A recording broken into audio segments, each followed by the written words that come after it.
Good evening, everyone. I'd like to call to order a meeting of the Licensing Board of the City of West Bend. We recognize a quorum of our Licensing Board tonight, with the first item of business being the approval of our regular meeting minutes from October 7th, 2024. Motion to approve. Second. Thank you, Alderman Butchlick and Alderman Zingsheim. Any comments, questions, corrections?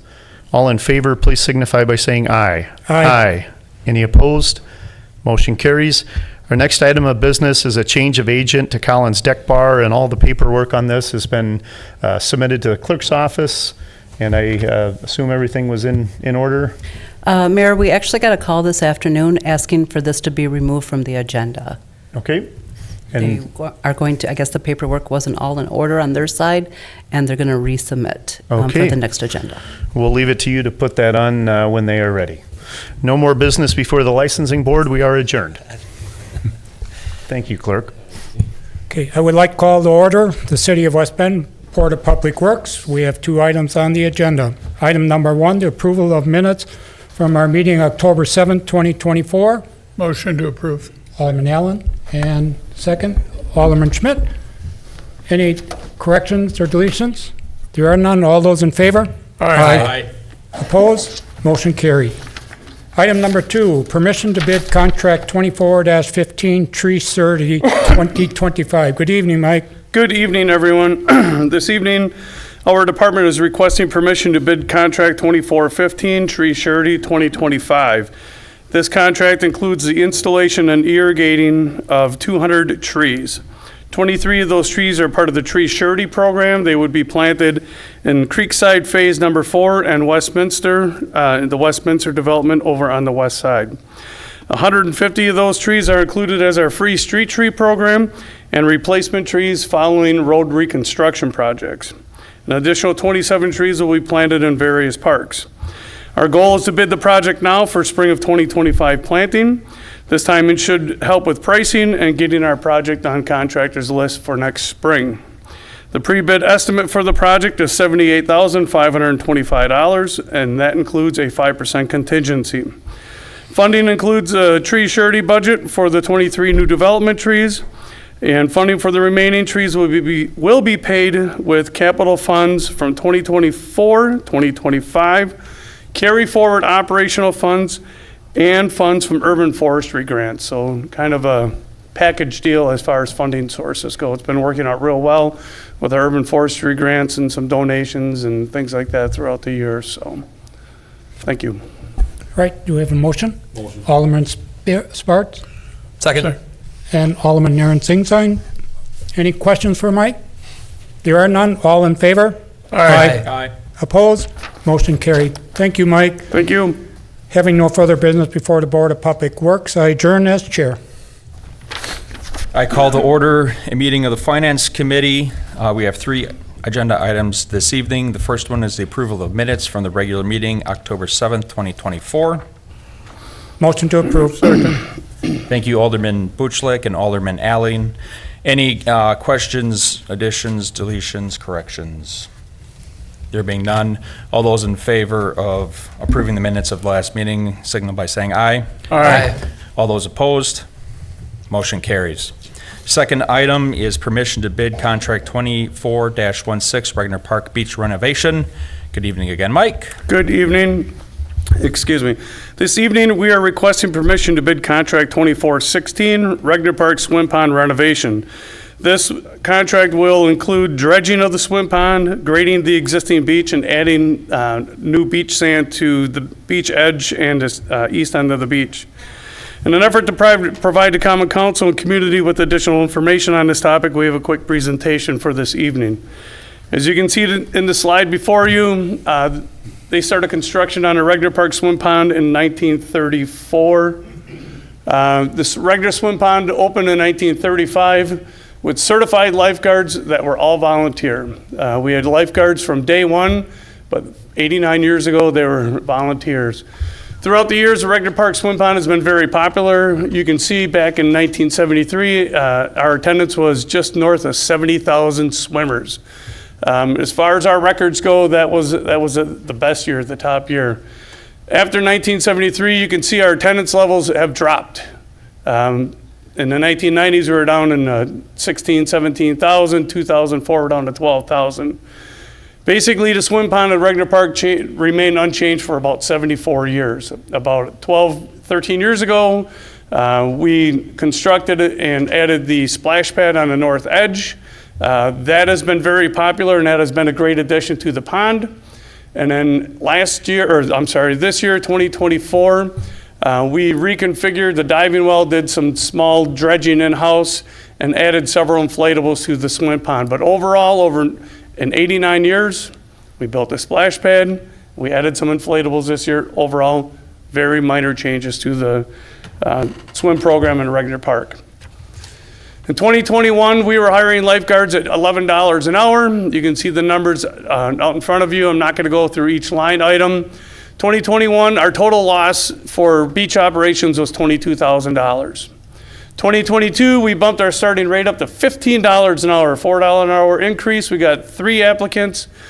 That was not enough to open the swim pond that year. 2022, we did not open the swim pond. That was not a good year.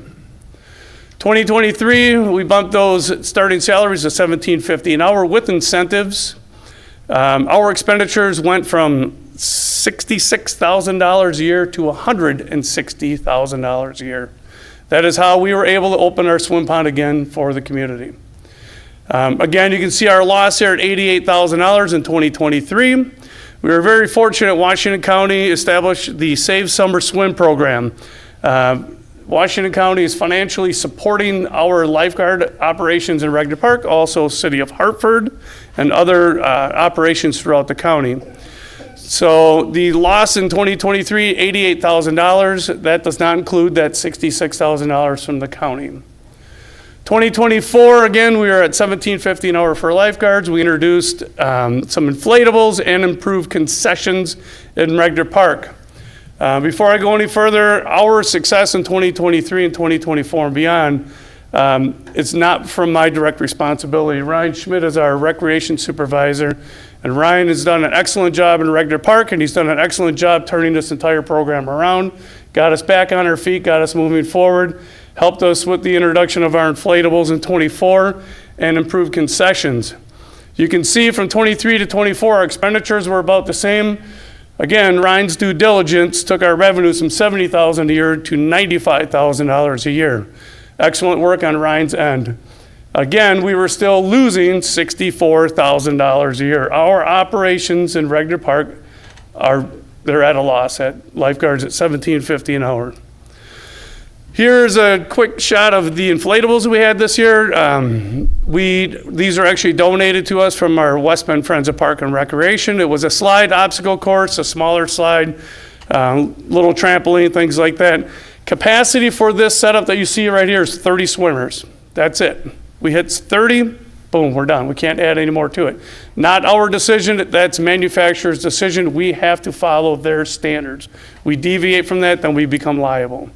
30 swimmers for these inflatables this year.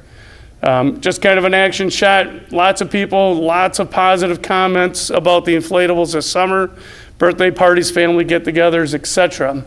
What we are proposing tonight for the Regner Park Swim Pond is an aqua park.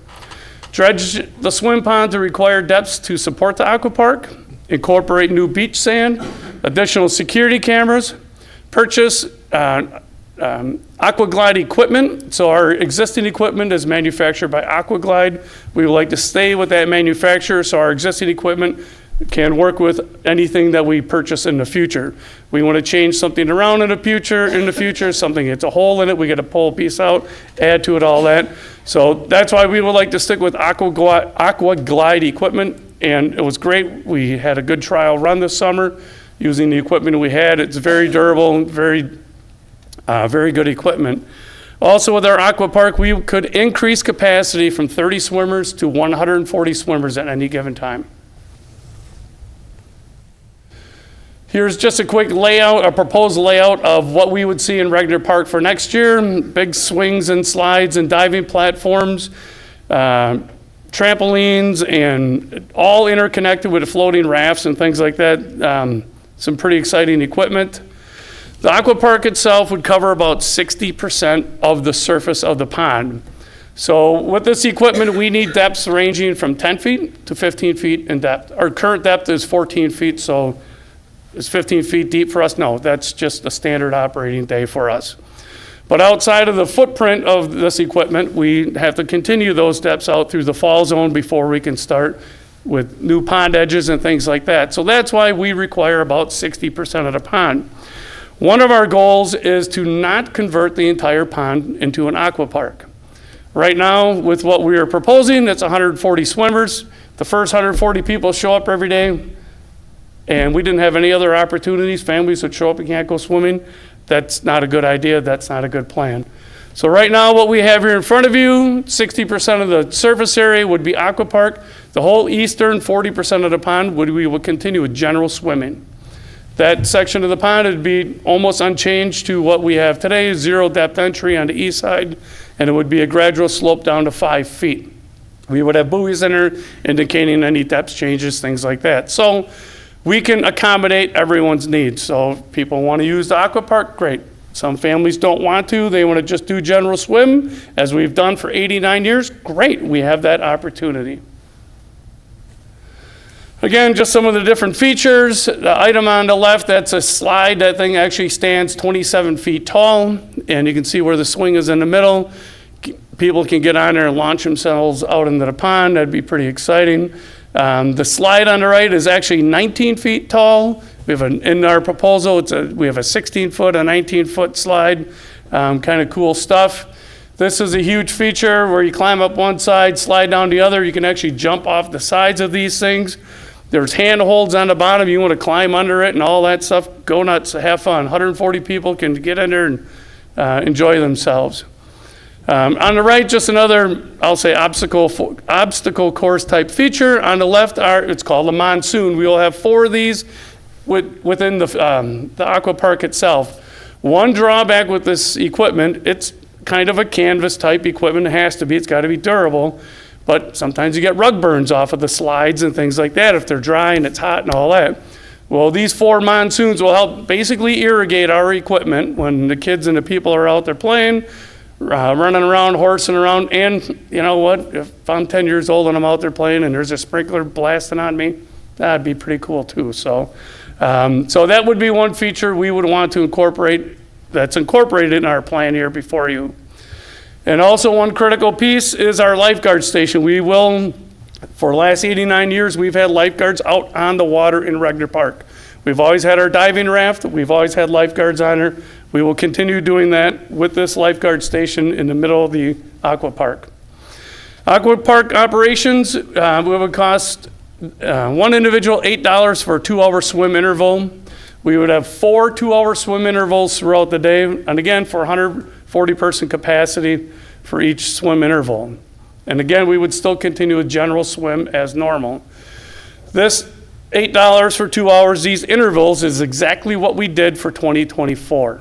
We wanted to do it in 2024 to get our staff acclimated to this situation and our customers acclimated to this situation, 2-hour windows. Also with the 2-hour window, again, we're maxed out at 140 people. At 11 o'clock and between 11 and 11 a.m., 140 patrons show up and buy our 140 passes for the entire day. No one else gets to use the aqua park. That's why we chose the 2-hour windows.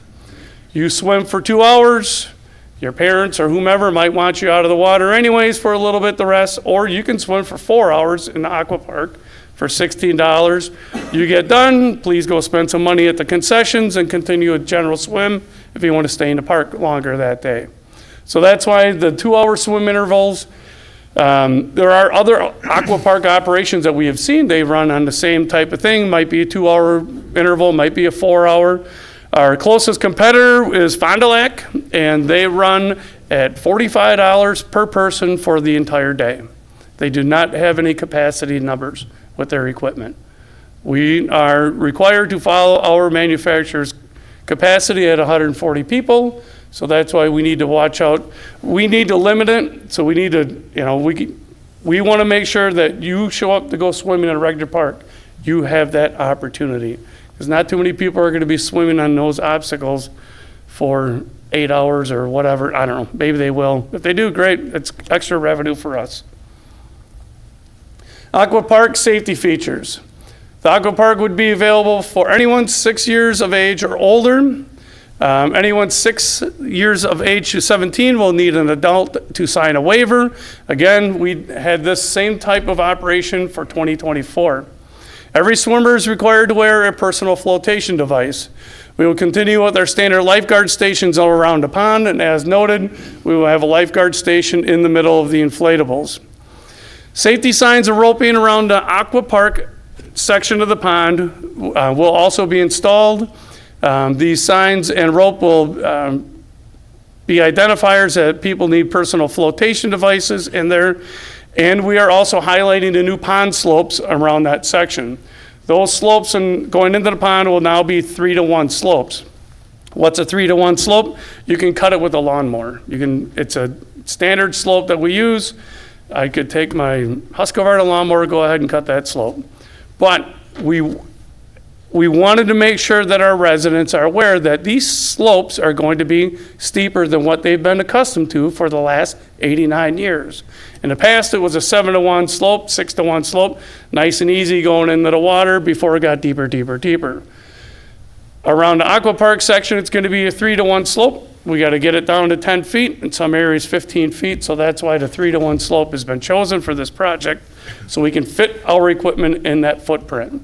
So all of our safety features that we were talking about, we sat down with the city attorney, reviewed all aspects of the safety features, operations, etc., and they have all been approved for our potential operations.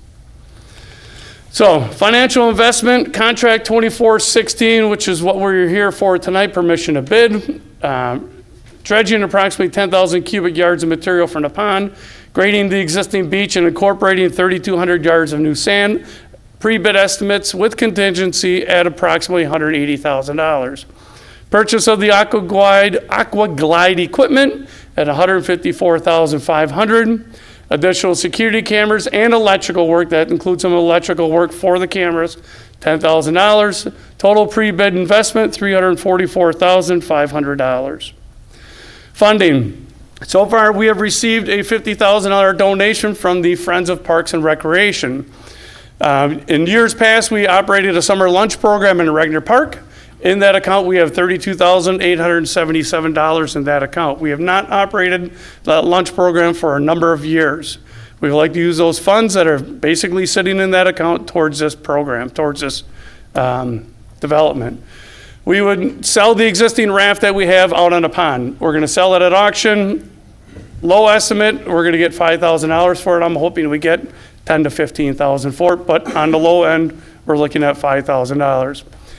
To fill our gap, we would, because it is a new amenity, it's a new recreational amenity to our community, park acquisition fees at $256,620. We are also waiting on confirmation on another potential significant donor. If that comes through, the need for park acquisition fees would drop. Sale of the existing raft, if we get more for that, the need for those fees would also drop. So that would be the one line item that might fluctuate a little bit. So again, real quick, Regner income statement, summer 2021, it was a $22,000 loss. 2023, $88,000. 2024, $65,000 loss. $65,000 loss this summer before the funding from the county. If we go forward with our Aqua Park, if we make this investment, if we sell 50% of our swim passes next year, 50% of our Aqua Park swim passes, our revenues will be about $258,000. That's Aqua Park, that's general swim, and that's concessions. So $258,000 less our expenses, we're looking at a profit of about $65,000. So if you look at our losses this year of 65, and you look at a positive 65 for next year, we're looking at an impact of about $130,000 in the right direction. The Aqua Park and Regner Park, some of our goals: provide our community with a quality of life experience. We don't want to negatively impact the historic features of Regner Park. Regner Park's been around for many, many decades, and we want to make sure that we are respectful to that property and the community. The revenues that we're looking at generating with the Aqua Park should cover all of our operational needs at the beach and provide us a profit that can support future recreational opportunities, future development in the pond, change the Aqua Park out. We don't want to have the same Aqua Park for 10, 15 years. We want to change things around, we want to continue that excitement throughout the years. And ultimately, our goal is to continue to operate the swim pond and our recreation division without the use of tax dollars. No tax dollars go into the operation of our rec division. So self-sustainable, 100%. That's why we need to change this trend. Our losses in Regner Park, we cannot continue with that. We continue without making any major changes, we will basically be out of funding for our rec division sometime in 2026. That's why we want to make some changes. That's why 2024, the inflatables we had and some of the changes we did in the concessions help prove to us that some of our ideas, I think they're going to be very valuable ideas. We've already started with working with the communications division on some theming and hopefully some marketing for next year for what we are proposing. So again, this evening we are requesting permission to bid contract 2416 to Regner Park Swim Pond renovation. This will include dredging approximately 10,000 cubic yards of material, grading the beach, and adding approximately 3,250 yards of sand. Excuse me. If we receive permission to bid this evening, we'll have the bids back to the Common Council December 2nd for possible permission to award. At that point in time, if we get permission to award, we would also request permission to purchase the AquaGlide equipment and move forward with the installation of the security camera. Thank you. Thank you, Mike. Can I entertain a motion to bid contract 2416 Regner Park Beach renovation? Motion to approve. Second. Thank you, Alderman Sparks and Alderman Allen. Any questions or comments from Mike? Zingshine. Oh, Zingshine, sorry. I didn't get out of my chair fast enough. There were a whole bunch of people saying yes, so, yes. Now that we have a first and a second, any questions or comments from Mike? Go ahead. I just have a comment. A couple of years ago, when the pond was shut down, I had a gentleman come up to me and say, it's about time they close that sump hole. It's ridiculous. We let people swim in that. Last year, I had the gentleman come up to me and say, boy, have you done a great job in upgrading the pond. And all you did was just add some amenities to people and cleaned up the pond. But he was so excited. If this comes out, this guy is going to be ecstatic. Right. This guy is going to be ecstatic because he said that pool should have never even been opened up. And now we are making a pond, not a pond, but a swimming pool that kids can enjoy. So thank you very much for going forward and pushing for this. I am 100% behind this. Great job, Mike. Oh, thank you. And I mean, again, thank you, Ryan Schmidt, our rec supervisor. Ryan's put a lot of effort into our operations and this proposal.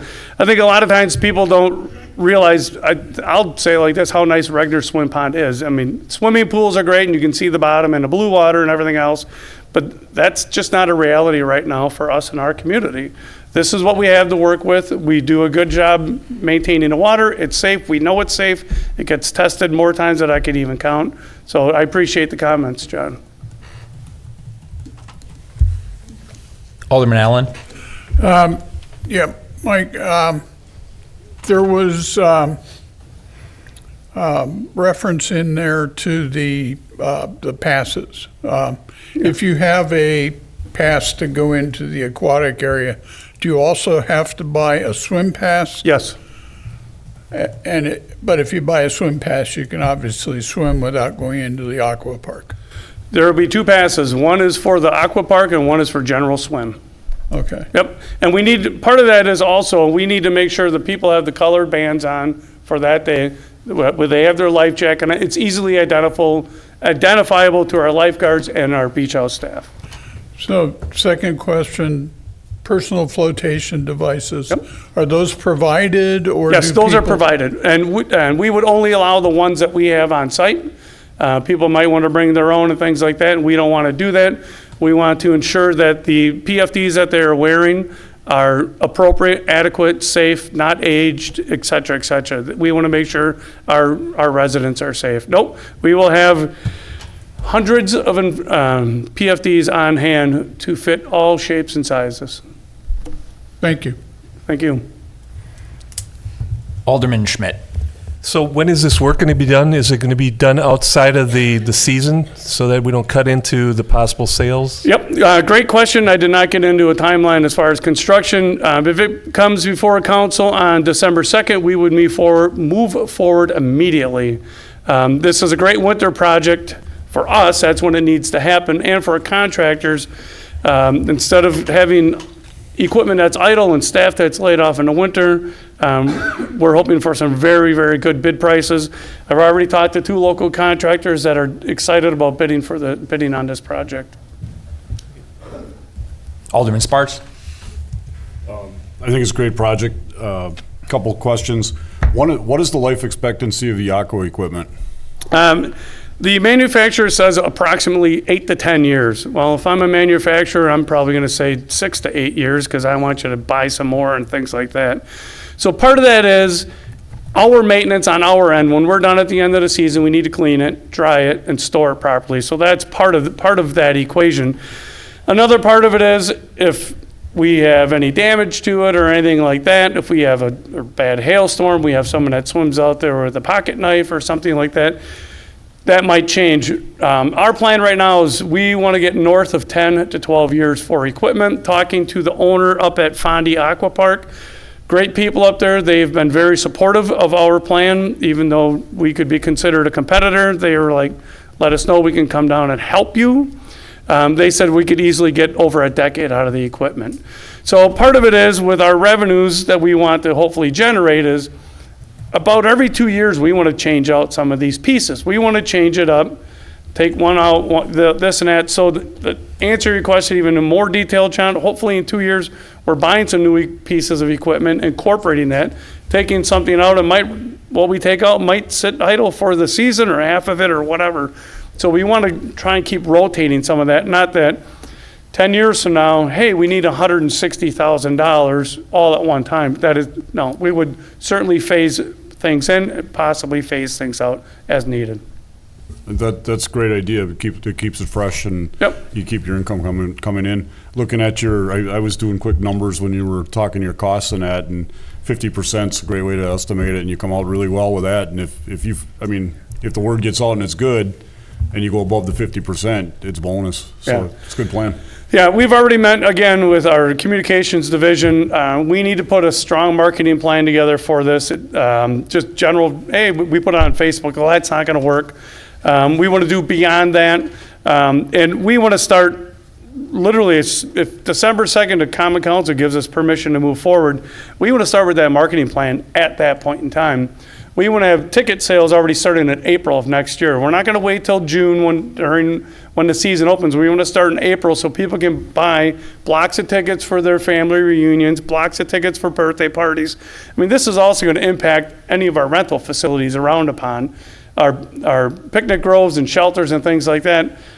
If my son was 10 years old, man, I'd be renting a shelter January 1st because I'm going to buy a block of tickets. And what a great opportunity to have a birthday party, family reunion. We already have family reunions that buy X amount of swim passes and things like that. So that's, come December, we want to start construction, Bill, and come December, we want to start marketing, and we want to start moving forward with this project because when the snow melts in the spring, we need to be on the ground running. And we want to run this basically like a private business because we need to generate those revenues. There's no ifs, ands, or buts about it. That's what we need to do. So when we start talking about fees, daily fees for general swim and daily fees for the aqua park, that's a reality. And that's what we did this last year, and it was very functional. It was very functional. Yes, sir. So do you know what is Final Act profitable? Yes. Through the roof. Yeah. It's it's privately run. So, and our proposed aqua park is awesome. It's phenomenal and it fits in our footprint. Take our proposal and I don't know. I mean, Fond du Lac is insane. They have zip lines into the water and water slides down in and. Never been there, that's why. But, they're established. We've already talked about permanent slides on the south side of our beach in the future. So, can we add something like that? We have all these hills and space and all that. And what we add, if we do slides like that, okay, can we then use it for the kids' mud run? Can we, so operationally for different events and activities that we're doing, what can we use some of these features for? Fond du Lac is very impressive. And every operation's a little different, public, private, things like that. And in Fond du Lac, it's $45 a day, but you can bring your own food and drink in. Regner Park, it's $8 for 2 hours. Is that a lot? Well, you can bring your own food and drink in. We'd rather have you at the concession, spending some funding, But again, to make it affordable to the families, we still have the splash pad. We still have the regular swim. An extra $8 for 2 hours on the inflatables. You bring some sandwiches, your own drinks along. Great. That's where for a family, you can save some of your money. So. Any other questions for Mike? Alderman Allen? What kind of time frame would you be looking at for operating this, the same time? It would be about the same time frame because the one thing that holds us to that time frame are high schoolers and college students, our lifeguards. We have to wait till they get out of school, and Ryan runs them through a 5-day training exercise. It doesn't matter if you were here last year or not. You're going to go through the Ryan Schmidt retraining program all over again. You are. And no, we applaud Ryan for that. We wouldn't want it any other way. So we need those 4 or 5 days before the season even opens to do that. And then come the end of the summer, I'll be honest with you, most teenagers and freshmen in college working 40 hours a week for an entire summer, they're exhausted. So they need to go back to school. So. Alderman Berquist. Thank you. Mike, you state that you're using, or a good part of the fees of this is the park acquisition fees. Mm-hmm. I take it that's a fund that the city runs? Sure. And go ahead. So the park acquisition fee, a lot of times we refer to them as park impact fees, just general terminology, things like that. So every time a new residential development goes in, and anywhere in this community, it could be the district, it could be anything over on Sand Drive, et cetera, we receive an impact fee per property, per unit that is sold. $1,970, I believe, is what the amount is. So we collect those fees for new park amenities within the community. So what we always do, and I'll use the district for an example, we collected impact fees, park impact acquisition fees from the district, and we always strive to use those impact fees within or for a new park or park amenity close to that development that'll support that development. The development's paying the fee, let's support that development. The district, we use those fees on the Riverwalk. It made a lot of sense. Prairie Meadow Park on the south side of West Bend, those residents paid impact fees. We built them a new neighborhood park. That's somewhat of a traditional thing. We build new residential developments outside, I'll say out on the outskirts of West Bend. And if it's large enough and those fees can cover the cost, part of our park and open space plan is to provide them with park property, a neighborhood park, et cetera. Also part of those impact fees, we can use them for community impact projects. 12, 13 years ago, we used impact fees for the splash pad. So that was something we never had, and it has to be a new feature. We can't use impact fees to renovate the Riverwalk downtown. We can use impact fees to build new sections of the Riverwalk. We couldn't use impact fees to renovate the beach house, but we use impact fees for the parking lot for the beach house because it was a new amenity within that property. So with this as a new amenity, that impacts and supports the entire community. That's why we can use acquisition fees for this. And are you aware of the status of that fee or that fund? How much is in it? $657,000 as of this morning when I received a third quarter statement. Okay, thank you. Yes. And we do have a long list of future developments that we need some of those acquisition fees for. That's why, again, if we're fortunate enough, as I had mentioned, we have one potential donor that might help offset some of our costs yet. the sale of the raft, if we don't have to use up all those acquisition fees for this, great. We just keep it in that account for our future growth. Thank you. Thank you. Any other questions? I'll just make a short comment. Thank you very much for the thoroughness that you and your team have put into building out this proposal in recommendation. I think it's a fantastic opportunity for the city of West Bend and for Regner Park in particular. So at this point, we've got a motion and a second. All those in favor of granting permission to bid contract 2416 Regner Park Beach renovations signal by saying aye. Aye. Any opposed? Motion carries. Thank you very much, Mike. The third agenda item we have this evening is approving the 2025 capital budget and 5-year plan. I'm going to turn it over to Jay. You have the proposed capital budget and 5-year plan in your packet. It's a 12-page document that starts out with some narrative on page 1. Some quick graphs, maybe just on page 1. I'll talk through a little bit on the 2025 plan. We have planned to borrow $3 million for road projects. That's up $1 million from previous years, as you all know. We've talked about that through the budget process to date, and then an additional $1 million that's being divvied up between the other departments, including a little bit in engineering if you look closely at the plan.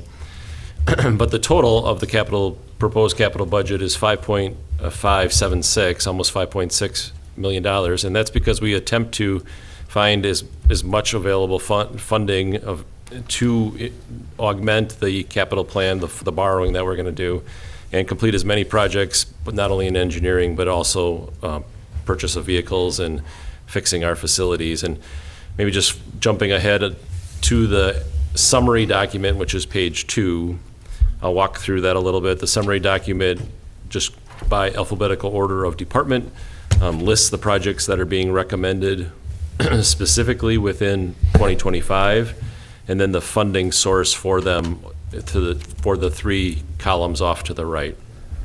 Again, starting at top of page 2 for the summary document, airport is listed, a couple of minor projects. City Hall has a parks roof. That might seem a little strange, but it's because our building maintenance department assist the other departments with the facilities that we have, and so we're able to knock out an overdue leaking roof at the Parks Workshop. Engineering has some annual reoccurring dollars. You'll see later some paint striping that we're not proposing to do in 2025 that I will share with the council that has been pushed or paused for 2025. It's something that Max and I talked a bunch about and feel confidently that we can pass on that for 2025 and then pick it up again in 2026. Some MS4s, so the TMDL, DNR requirements for total maximum daily load entering our streams is something that we have because of the size community we have. We're part of the MS4 district, and we do a modest amount of infrastructure improvements to keep us in compliance. That's what that $100,000 depicts. Moving on to the pavement maintenance program, that's a significant part of this budget, just over $4 million. The largest project included in this is the first segment of Kilbourne. Again, an overdue road segment that is really in need of reconstruction. Excited to have that being knocked out in 2025. Also lists 2 other roads, Edgewood and 3rd. Segments within those 2 areas are $1.5 million. Those are accomplishing and replacing a bunch of private and public side lead laterals. So excited to have those included. It does have some county funding included off to the right. You can see the funding source for the lead laterals. Maybe I'll pause there in engineering before moving on any further. Any questions, Mr. Chairman, to date from anybody on the CIP? I'll keep going if that's okay then. Fire has a modest amount again in the summary document on the bottom half of page 2, a $110,000 plow pickup truck, obviously keeping the lots clear for our apparatus going out in emergency is important. Modest amount in infotech, IT, We do a really good job of stretching our dollars to assist with information technology throughout our organization, and having the enterprise funds and specifically the communications fund that has a funding source assist with IT funding that's used by the entire organization. I think the library, 3 bullets or 3 next entries are worthy of comment. The county has had a funding source for capital projects over the years, and they paused on that a couple of years ago. It's 50% funding. That was reinstated this year for 2025. Really exciting news that the libraries have that afforded to them. So these numbers reflect 50% of the cost that those respective projects are going to cost our library. So again, making them more viable and stretching dollars. Parks has, I'll say, a relatively significant amount of, there's much need, as you'll see in the rest of the document, and we can talk about any specific questions you might have about outstanding years in the 5-year plan, but there's absolutely need. Mike mentioned where we can use park impact fees and where we cannot. Obviously, these are areas where we cannot, but we're excited about proposing the projects that are listed there for you. If there's any questions about them specifically, obviously Mike is here that can help with that as well. The police has the K9 unit, or the K9 dog, as you all know, getting that program back up and running within West Bend, and then just refreshing our training mats in the basement here. Two really important vehicles to our public works rounds out the 5.576 number. That $370,000 for the garbage truck enters us into a replacement cycle program where from here on out, from here on out within reason, this will be the second garbage truck that we'll be purchasing in this program. And then from here on out, we'll have an annual operating cost that just flips them, similar to the enterprise trucks that we have, that program that we've been working on as far as leasing them. We needed to purchase the new trucks out of the gate. You bought one last year. There was council action last year to take funds out of fund balance to purchase a garbage truck. This completes that garbage truck purchase in 2025, and then in future budgets, there won't be a monster $400,000 competing with all of the other vehicles. It'll be a replacement on a regular basis, hopefully an annual basis, where we're selling off that 2-year-old garbage truck to a private entity that is looking for them. We can buy at government rates and then sell them at a pretty solid amount moving forward. So we're really excited about entering this program. This capital improvement budget gets us into the program. And then a patrol truck. Doug has a bunch of patrol trucks that are all around that 2,000. You'll see it in the list if you look for throughout the future years. 25 through 28, the city must have purchased a bunch of trucks almost 20 years ago. So those are all kind of coming due. He and his team assess which is the worst of the bunch and then recommend that. That's why it's a very specific 1138 that it's replacing. But it's an important truck for obviously snow plowing and items that are coming. Any questions about that document? You can see the $4 million in borrowing, the immediate column to the right. $220,000 reflects a tax increment finance district amount from Indiana that was just approved in a TIF amendment. And then the last column on the top says funds on hand, but there's a varied amount of funding source. The 378 in Kilbourne closes out the ARPA monies. This spends the entire $3.3 million that we have for ARPA monies on roads.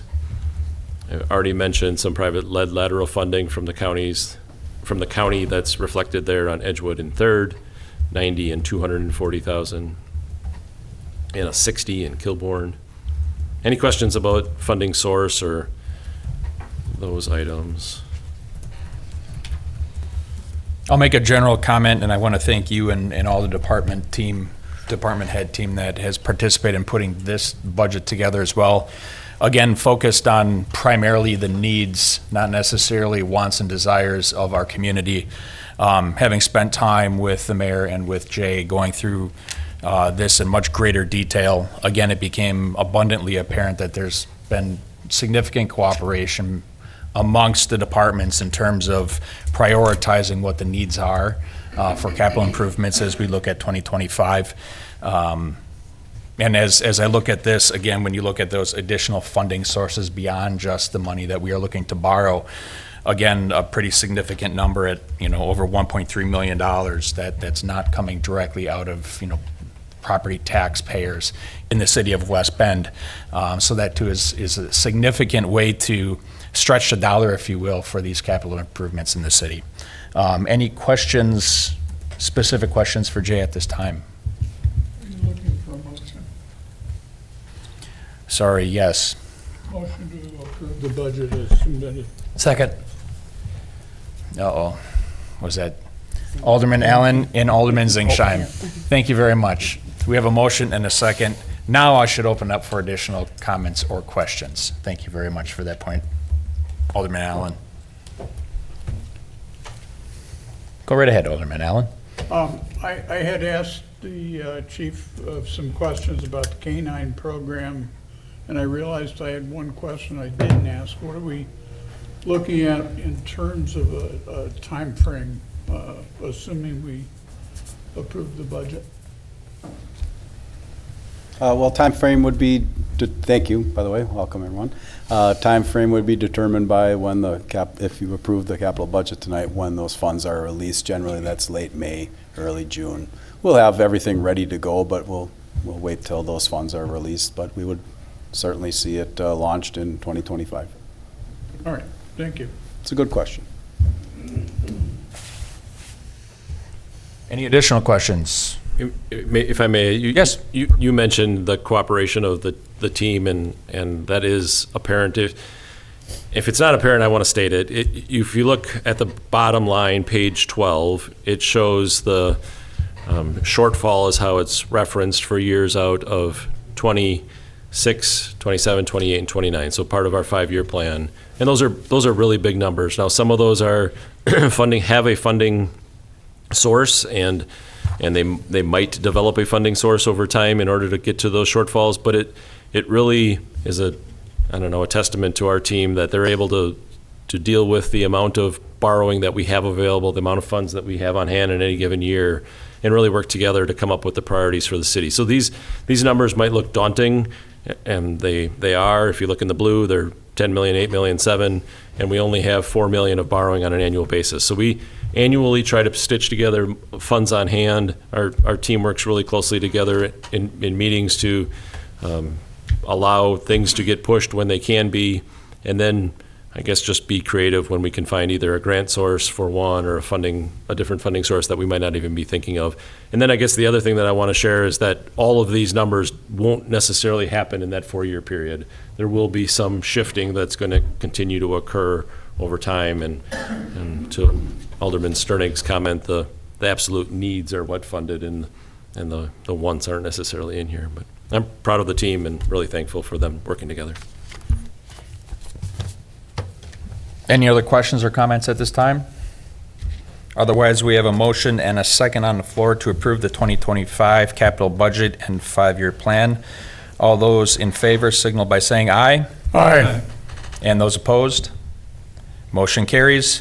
There being no further business before the Finance Committee, I adjourn as chair. Good evening, everyone. It is Monday, October 21st, 2024, and this is a meeting of the Common Council of the City of West Bend. More than 24 hours in advance of this meeting, notice of the time, place, date, and subject matter of the meeting was posted in accordance to Wisconsin state statutes. Clerk, can you confirm this meeting was properly posted? Yes, it was. I invite you to join me in the Pledge of Allegiance. Pledge allegiance to the flag of the United States of America and to the republic for which it stands, one nation, under God, indivisible, with liberty and justice for all. We recognize a quorum of our council here tonight with Alderwoman Sizer excused absent tonight. Our first item of business is approval of our regular meeting common council minutes from October 7th, 2024. Motion to approve. Second. Thank you, Alderman Butchlick and Alderman Sparts. Any comments, questions, corrections? Seeing none, all in favor, please signify by saying aye. Aye. Any opposed? Motion carries. We have an exciting ceremony to do tonight. Chief, come on up. Thank you all for hanging in there with us.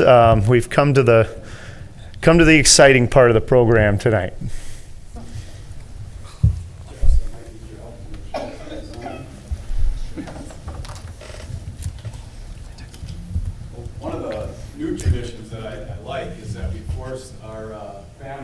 civics lesson tonight. But I think it's important to see the government in action and to be proud of it, especially the government that Officer Kell will be joining with us today. Mason, can you make sure this mic is on right here in front of Can you hear Chief? me, Mason? Can you hear me now? Can you hear me now? Ben, why don't you come on up while we're waiting? He's coming out. Something's up. It's, It should just be a turn it on and it's ready to go. I think Green it, light there, buddy. It's not, it's not very loud. I think it is. Yeah, All right, there we go. Yeah. I'll talk louder. we can hear you. All right, so we're here tonight to welcome and introduce more members to the community, our newest officer, Officer Ben Kell.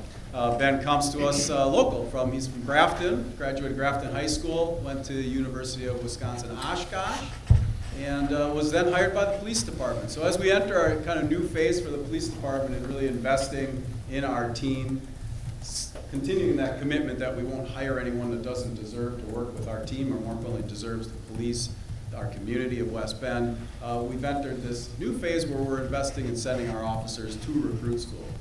You probably won't be shocked to know Ben was hired in the spring. We started, I think your first test was in February, assessments in March, interviews in April, so it's been a long process for Ben. He entered Fox Valley Recruit School in June. June 5th was your start date. Did exceptionally well. Made a great connection with Captain Grinwald. Stayed in touch. We were talking to your teachers, making sure you were making us proud, and he did. And is going to join our force now. He graduated. Ben and I were very lucky to attend his graduation on October 11th, where with his proud parents and grandma and his fiance, we celebrated his first step on his career towards law enforcement. It's important that you understand, and the community understands, that our process has two purposes. One is to make sure that we find candidates that fit our community, that police in the style that West Bend deserves and expects, but also that our department is a fit for our candidates. It's a tremendous investment in their time and resources. And I'm here to tell you, we found a great fit on both levels. We're really excited to have Ben join our family tonight. So he's already been sworn in prior to recruit school, went as a West Bend police officer, and tonight we'd like to invite his mom and dad up to pin his badge on. As you know, we stole this from the fire department. Doesn't really pay to have the chief pin on the badge. That's not as meaningful as having family pin on the badge and celebrate his first career. So we're very fortunate to have Captain Kell from Cedarburg Police Department and his wife Vicki join us. It's not lost on me that you raised a son that wants to continue in our career. That's not all that common anymore. A good friend of mine, Ted Knightsky, was presenting to a police executive group and asked us all, challenged us all really, are you proud of your profession? Of course we all said yes. And he said, are you proud enough of your profession that your children want to follow in your footsteps? And it made us all pause. And so I'm very, very happy that you raised a son in the manner that both of you did. You're proud and he's proud to continue in this life of purpose. So that's good stuff. You know. So I'll give you the badge. As you pin on the badge, I'll just share again with our community. I'll share with the community the reason we have the family pin on is because our job can be very all-encompassing. It can become your whole life. And I charge you as parents and certainly his beautiful fiance Emma to make sure, your job is to make sure that Ben remains a whole person, that he doesn't become just a cop, that he still goes on vacations, that he still celebrates holidays with you, albeit probably on different days than most of the world is used to, but I think it's also a unique experience that Vicki will get to share with Emma, her life lessons of living with us, because we're not easy to live with. I don't think any bones about that. So with that, I'm really happy to introduce to the community Officer Ben Kell.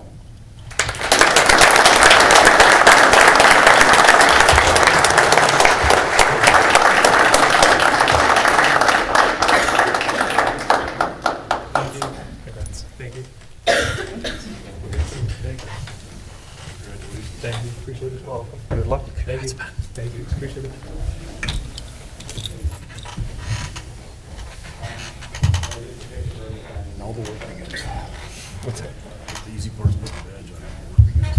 Yeah, right. Exactly.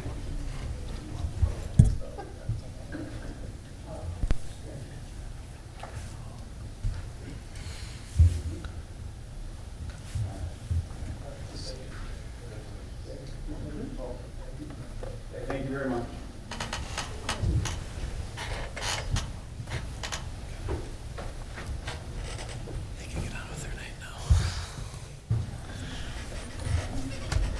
Thank you all for being here tonight. Congratulations, Officer Kell. Our next item of business is our consent agenda, and we're going to remove item number 2, which was the Collins Deck Bar change of agent. So we'll take up items 3, 4, and 5 in our consent agenda. Motion to approve. Second. Thank you, Alderman Zingsheim and Alderman Sternig. Any comments, questions, discussion? All in favor, please signify by saying aye. Aye. Any opposed? Motion carries. I'd like to take up item number 8 next, which is the sculpture donation, Ribbon and Rib Mountain. And Mike is here, and I see Miss Nash is here, so we'll do this, and then you don't have to stay the rest of the meeting. Thanks for being here, though, tonight. All right. Thank you. This evening, the department is presenting a donation of 2 sculptures to be placed within the city of West Bend. The first sculpture, Ribbon, is valued at $75,000. This sculpture would be placed in the center triangle island between Veterans Avenue and Village Greenway in the River Shores development. The second sculpture of Rib Mountain, valued at $75,000, would be placed in Riverside Park. That location is just north of our tennis courts. We currently have 5 other sculptures on that property, so this would actually kind of match the sculpture walk that people can do in the property. The placement of these sculptures would be paid for by the West Bend Friends of Sculpture, future maintenance by the West Bend Friends of Sculpture, maintenance on our staff to mow around them or anything like that. That's a piece of cake. It's not going to add any additional maintenance costs to us or anything like that. The sculptures will be considered as donations to the city of West Bend. The West Bend Friends of Sculpture would like first right of refusal if the city ever determines that they no longer want to retain ownership. So at some point in time, the city, for whatever reason, determines they don't want to keep these sculptures or one of them, and we would request on it that it be removed. These sculptures are also on a 5-year loan to the West Bend Sculpture Committee, which means we could put them in the park, and 5 years from now, they would move. We're going to have a concrete slab there. What are we going to do with the concrete slab? Knowing Michelle and her organization, if the sculpture is ever removed, there would be a replacement sculpture going at that location. Again, it's a concrete slab. We're not talking about constructing a structure or anything else like that. It's always been a pleasure to work with our friends in the sculpture group, or the West Bend Friends of Sculpture. They've done a tremendous job placement of sculptures, in the Riverwalk downtown and our park system. It's another reason why people can come and enjoy our park system, the community's park system. So with that, thank you. Thank you, Mike. I'll look for a motion. Motion to approve. Thank you, Alderman Sternig and Alderman Sparts. Any comments, questions, discussion? Do we have any pictures of these? I thought I had those included in a memo. I guess I didn't. No, you just have pictures of where they're going. I'm sorry, Bill. My apologies. I thought I had the pictures in there. They're actually 2 very large sculptures. They're vertical sculptures. Michelle, the one's got to stand 10, 12 feet. One is vertical and one is horizontal. They're about 14 feet Yep. Each way. And there is just one correction to Mike's. The area at the River Shores between Village Green and Veterans is actually... Come here. Oh. This is Michelle Nash from NAS, from the parks or the Friends of West Sculpture. Bend Friends of Sculpture Thank president. So at River Shores, there is an agreement, developers agreement at that location. The city actually owns that property, but River Shores and the property management group actually does the maintenance. And they have been notified, and they so far have no objection to a sculpture going there. Thank you, Michelle. Any other questions?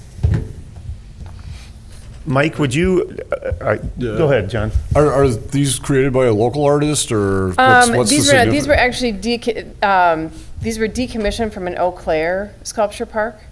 So, and when they're on a 5-year loan like this, something like this, generally they're technically up for sale, but we've actually never been able to sell a sculpture of this size and nature. So, really, we intend them to be there much longer than the 5-year period. But on the off chance that one was sold, we would replace it with another sculpture. I was going to ask to see pictures, but maybe you don't want to show No, pictures actually- until they're installed, and that's fine too. But We had them at the we don't need Parks to see them meeting. tonight, That's but- okay. And I apologize, that's 100% my fault. No, and the Park and Rec Commission did unanimously support this, so they're not like obscure or something, or, poor taste or something of that nature, no. all of your sculptures are amazing. Yes. I'm sure If these two you- will also be amazing. And if you would like to send them to us, great. But if not, we'll look for the press release when they're installed, and it'll be a neat unveiling for all of us. So. If you really want to see the pieces up close and personal, they're actually on the Serigraph property. You drive into the main parking area, and they're way to the back. They're outside, so if you want to get a nice look at them, they're very well done pieces. Cool. Not a lot of pieces that are donated to Friends of Sculpture are this exceptional. These two, I have to say, are really well done pieces. Awesome. Any other questions? All in favor, please signify by saying aye. Aye. Any opposed? Motion carries. We'll look forward to seeing them Thank you. installed. Thanks for being here, Michelle. Thank you. All right, we'll do our 2025 budget update. Jay. This doesn't have to be lengthy unless there are a bunch of questions. Some of you have asked me questions in advance. Stopped in and visited with Chief Daring regarding some proposed positions within his department. This meeting is really just meant as a check-in. I did share with you all in an email on Friday some good news regarding a grant. Chief is prepared to talk about that. It's a allocation type grant that we're very confident we will receive. We've been notified that, assuming we apply, which we will, we're going to receive it. It's somewhat automatic funding, but it still requires the application and the effort. Good news is it allows us to lower our amount of levy that we would need for 2025, and an estimated 3 cents. So last time we met 2 weeks ago, we talked about a $6.13 estimated rate. We would be down to $6.10. So that's good news from it'll be still an increase in taxes and in rate for 2025, but one that takes us down to the 19-cent rate instead of 22 cents, lowering of $120,000 of levy as well. So Carrie's working through that budget amendment. We don't have all the pieces in place. We won't until after the election. The TID apportionment won't come in, and we can't know what the TID apportionment is for the school until they have the determination on the referendum. So they've given us those two different numbers. We know what they will be if the referendum passes or if it doesn't. And then we'll have the final amount of TID apportionment and know exactly where that levy falls and that rate ends up. Any questions that you have for me at this time? Or if you want to hear from Chief Mayor, you can yield to him. Otherwise, we can just move on and go from there. Certainly yield to Chief if anybody wants him to answer questions. Otherwise, Thank you. I promise you, I'll keep it quick. First, I just wanted to apologize for the last-minute nature of this, but it truly was an opportunity that was presented to us, that just a perfect storm. I was last in front of you on October 7th. On October 9th, we received an email from DOJ explaining that we were now in the running for this non-competitive grant. It's funded $121,434, requires a 25% match for us, with just over $40,000.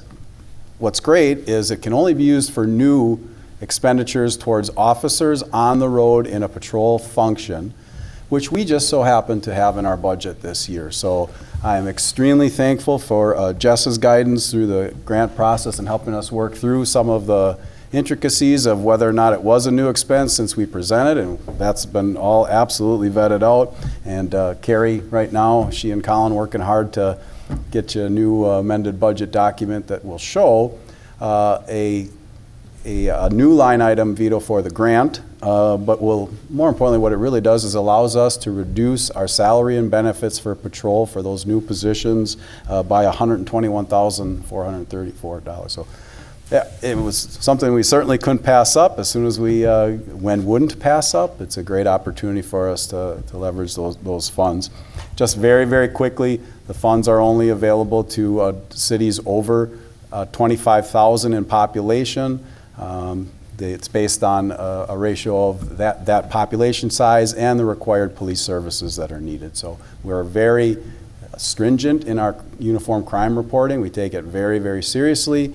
We're very involved in our national incident-based and Wisconsin incident-based reporting system. I believe that really helped us to be earmarked to receive these funds to help get more officers out on the road. Thank you, I got Chief. more, but it's been a long day. No, that's all right. Thank you. Any other questions on the budget in general, or questions about this grant? Just a real quick question, Jay. You had talked about the TID apportionment. How drastically will whether the referendum passes or fails impact that TID apportionment? Or don't we even know what that looks like yet? We don't, not until all the taxing entities come in. And, Okay. yeah. It'll move it slightly, but it won't move it significantly. Thank you. Any other questions? If not, the next part of the process of our operating budget is to schedule a public hearing. And that's going to be, we will need action to set this public hearing on Monday, November 11th at 6:30 p.m. right here in council chambers. And that is our next council meeting. And so it's part of our next council meeting. And then that is also the date we would approve the budget. And very typical that's the process that's the last part of the process is a public hearing, correct? Yep, that's right. We need to set that date tonight and then have the public hearing and then any final comments or thoughts you have on the budget. And I assume the part of that is the clerk has to post that in the newspaper and all that type of stuff? Yep. Yep. Yeah. Okay. So public hearing Monday, November 11th at 6:30 p.m. here in council chambers, which again is it's part of our next common council meeting. I'll make a motion. Second. Thank you, Alderman Butchlick and Alderman Sternig. Any comments, questions? All in favor of setting the public hearing for Monday, November 11th at 6:30 p.m. regarding the 2025 operating budget, signify by saying aye. Aye. Any opposed? Motion carries. Thanks. John Fellows, I'm going to invite you up to the mic to discuss the downtown master plan, a quarterly update. Good evening. This evening, we're going to present to you our first quarterly update of the Downtown Master Plan. So I'm just going to kind of walk you through that document a little bit. Some of it's going to stay the same each quarter, and other parts are going to change a little differently. So on the left-hand side, you'll see the Downtown Master Plan goals. Those are right out of the Downtown Master Plan, so it's sort of a little bit of a cheat sheet for anyone viewing the document or for yourself, so you can kind of refresh your memory of what those goals are and how they relate to some of the items that have been implemented. And then on the right-hand side, we have a series of items that we have accomplished or are in process during this particular quarter. These, of course, don't represent everything that's being worked on, but they represent things that are either completed or almost completed. So as you're aware, the private sector leaders committed $400,000 to the city, and the city contributed $100,000 for the downtown planters. Those were installed this spring, early summer. The downtown bid also has a facade program that contributed quite a significant amount of money to two projects downtown. One of them is moving forward with building permits expected to be issued here in the next few months. They did receive Planning Commission approval this early this fall. And then, of course, we have the outdoor seating. The outdoor seating installed in the public spaces provides a spot for opportunities to rest and for people to gather. The wooden components allow for, in the summer, a cool spot to rest, as well as a little bit of more warmth in the winter. In addition, the hotel and conference center market and feasibility was completed earlier, kind of late summer. with the Tourism Commission. And then with regard to the design guidelines, we've had 2 particular meetings. We have another one coming up next week, and that committee is moving forward with that project. And I'd be glad to answer any questions. Thank you, John. Great, Any thanks. questions?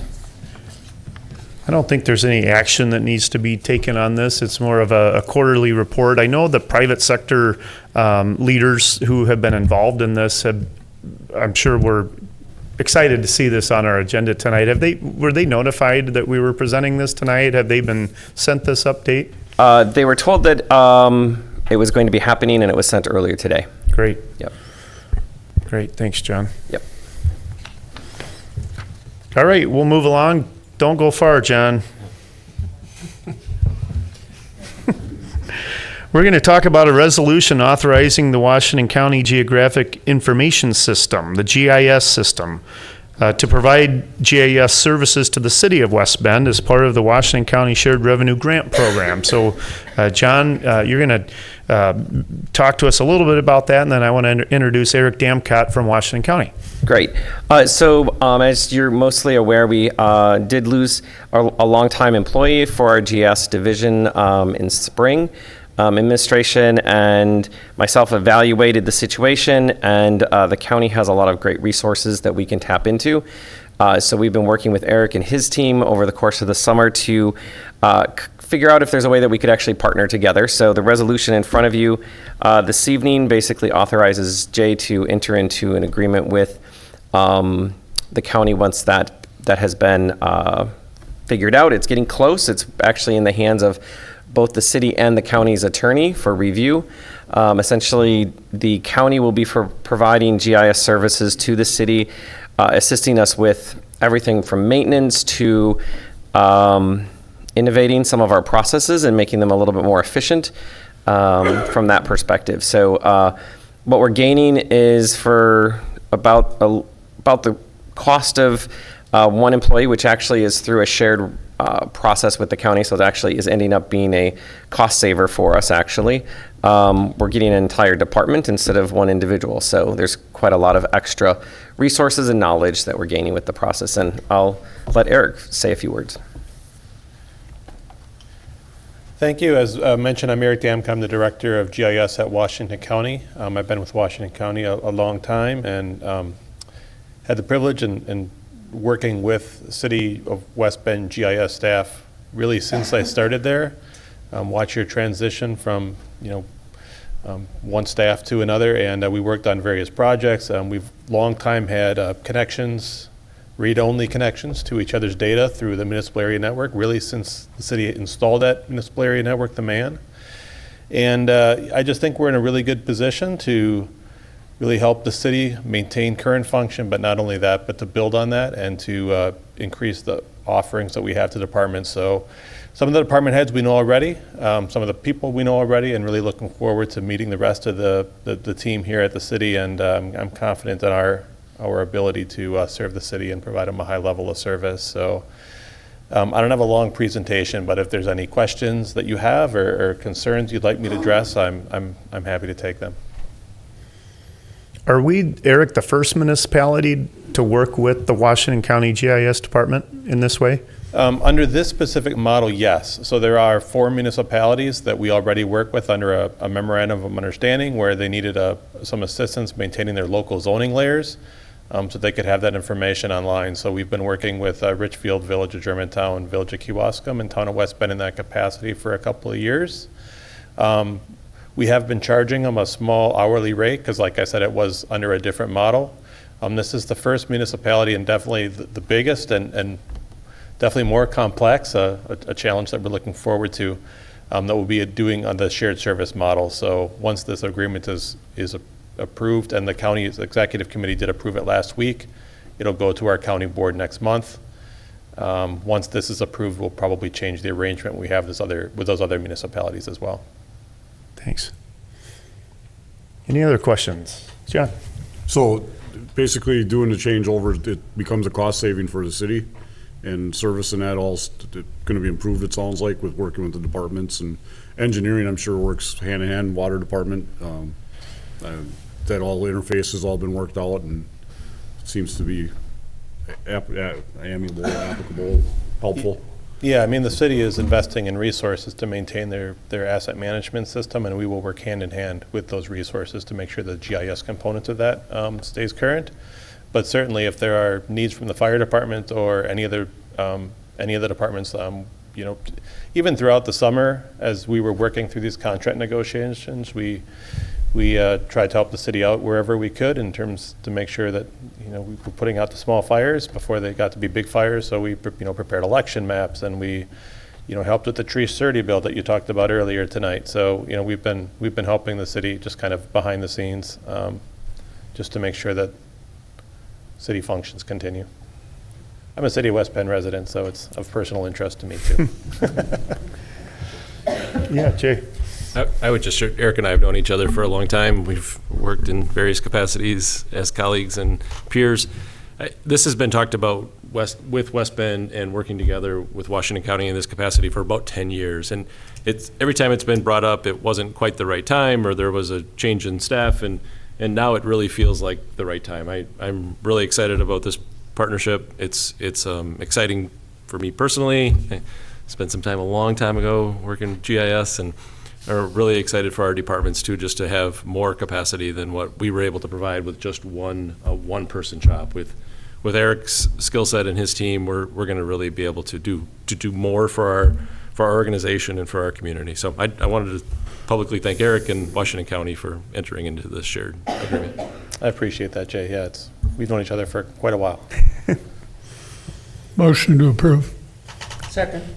Thank you, Alderman Allen and Alderman Butchlick. Any other comments, questions, discussions? All in favor, please signify by saying aye. Aye. Any opposed? Motion carries. Thank you, Eric. Thank you, John. We'll move on to reports tonight. Our library board report from October 15th. Thank you, sir. The last meeting of the library board was held on October 15th, and you know how it started, right, Chief? I pledge allegiance to the flag. That's right. That's how it started. And then we approved some meeting minutes and paid some bills and got on with the meeting. We received the financial reports for September and learned that the Optimist Club of West Bend had given a donation to library programming. Thank you to them. We went right into the director's reports. Steve reminded us of the staff reports that he had gotten to us earlier, and we were actually told of 2 new employees at the library, Nicole in circulation and Annie in adult services. Welcome aboard to them. The youth market was a huge success with over 300 attendees and 100 plus vendors. Remember, it's patterned after the farmers market downtown, so the youth are really taken off on this, and who knows, maybe we'll see them downtown sometime. Steve also briefed us on the status of our collection and its development. We do have an older collection, which is similar to other libraries in Washington County, so we're going to be working on that. He told us that Patrons Park will remain open year-round, okay, with some considerations being made for snow removal and slippery steps, but that's good to have the park open. Agenda items for consideration included another review of the library's budget items, which we again approved. We also postponed discussion on the close dates for 2025. That's the days that we actually close the library down. And the next meeting is scheduled for November 19th. That is all. Thank you, Alderman Berquist. Administrator update. I'll just share a couple of things. Just handed out this document that shares some economic development pieces that have been, you all know about them, but it's a really kind of neat infographic, quick visual. You can use it if you need more copies to share with your constituents. Don't hesitate to ask. We've been able to present that a couple of times within the community as people are curious about what's going on in the city of West Bend. And then today, we had an opportunity to meet and confer with our dispatch and clerical union. It's a union within our organization that has meet and confer abilities, not full-on union negotiation authority. And so we were able to come to a really quick tentative agreement with them. I'm excited to report that. That'll be back before you on November 11th for ratification as it is annually. That's all I have. Thank you, Jay. Any alderperson updates? A couple things. Number one, today was the first day for leaf collection in the city. Just a reminder that brush is not part of leaf collection. That has to be brought out to Public Works. But make sure when you rake your leaves out that you at least leave the catch basins open. Don't rake them over the catch basins because it could become issues. The other thing, sorry, Mark, I saw 2 alleys that was done by the Department of Public Works. Doug Newman, since I'm Public Works Chair, I just got to compliment that crew. That is a fantastic job that they did out there. And I sent Doug an email. I says, you guys are exactly what I expected from Public Works, and they have really stepped up to the plate. So kudos to his crew and Doug for doing a fantastic job. Thank you. Alderman Allen, anything tonight? Yeah. All right, go ahead. I want to also thank Doug for the work they've done on 2 alleys in District 2. They were the 2 worst alleys in the city, and now they're not the 2 worst alleys in the city. And Doug indicated that he's planning on doing some more alleys, so I'm all for it. It's the work is just outstanding. Yeah. You can actually detour through the alleys now, and the roads are better. So it's Good. It's all well and good. I want to do a quick shout out. I belong to an organization, and my recent heart attack inspired one of our members of that organization to put together a ongoing charity event that they're going to be, or charity process they're going to offer for sale, like embroidered jackets and shirts and so on, with a design they came up with. And I'll have more details when they come available, but the plan is to use the proceeds to recognize first responders. So I was kind of pleased with that. And I also got this really neat shirt that says, "Surviving Purely on Spite." That was a sign that he had, one of the other members in the organization had on his plant, and he thought it applied to me as well. So, Alderman Berquist. As long as John got the bandwagon rolling and Mark continued, I might as well jump on board the Doug wagon. The library has been looking at getting our parking lot fixed for quite some time, and we were considering putting it on the capital budget, and I guess it's on there or had been on there. But with the advent of Public Works and this new fantastic machine they have and the skills that they're developing in all these alleys and different places that they've been working, we're going to look to Doug to maybe take on the parking lot renovation there at the library. So again, just the team working together, bringing good things to the city. That's great. Just a quick comment, with the now public hearing set for November 11th for the budget, please make sure that if you've got any questions from either Jay or the mayor or Carrie or any of the department heads, that please ask those questions now, get the answers you need so that you are satisfied in coming to that meeting ready to approve the budget, as a budget that is something that you are proud of presenting and approving for the city of West Bend. And if there are any issues you do have that, make sure that they are resolved and those discussions are had prior to coming in here on the 11th. Thank you very much. Alderman Sparts. I'd like to commend the first responders, police, fire, mutual aid departments on the apartment fire over the weekend. They had a busy weekend. There's a lot of sirens going off this weekend. They were busy. I woke up Saturday morning to sirens coming close and looked and was surprised when I turned around the corner. It's been a long time since I've seen that sight, and it doesn't something we want to see. Sympathies for the families involved, but also kudos for our responders for professionalism. Alderman Schmidt? No real updates. Nothing either. No real update for me either. Just another wonderful luminary walk was held last Saturday night. A lot of work goes into that from the Friends group, the Parks and Rec group, the police department, and it was just a gorgeous night.